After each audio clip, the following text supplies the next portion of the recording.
Hey everyone, it's Jenny. I'm back with a project share. So I'm a procrastinator. I guess for crafting I'm a procrastinator anyway. So I wanted to make some goodies because we're gonna have a meetup for our island scrapbooking group.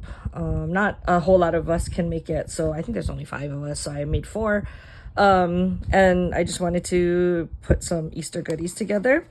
So I wanted to try out this new die. This is, I think, a Scrap Diva design die.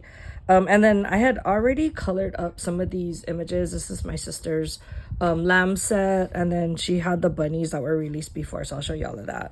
And then I just pulled whatever paper I thought looked kind of springish.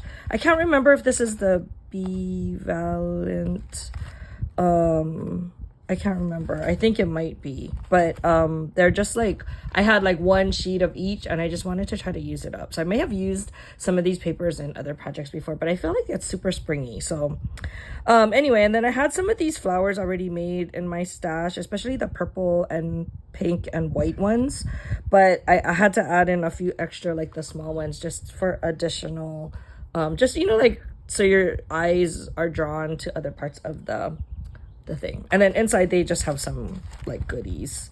But okay, so another thing is with this die, it doesn't come with this piece here, so I just made it myself. Like, I know a lot of people have been, because it's actually an egg carrier, but I think a lot of people have been making it into boxes, and they use that box die, the box making die, which I also have, but I think that's, for me anyway, it's easier to use that when you're using like a curved you know, like a shaped kind of a thing.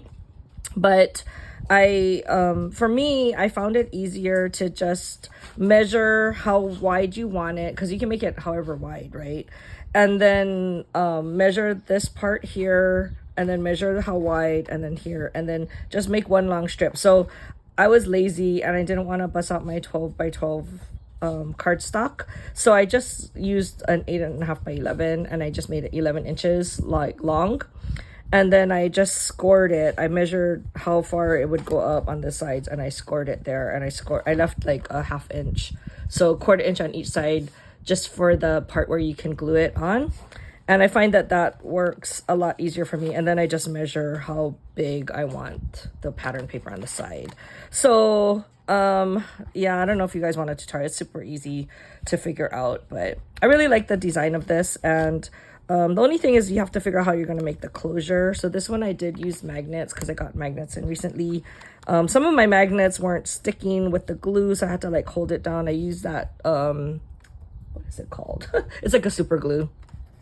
Anyway, I really like how this one came out. Look how cute that lamb is. Here's the other lamb.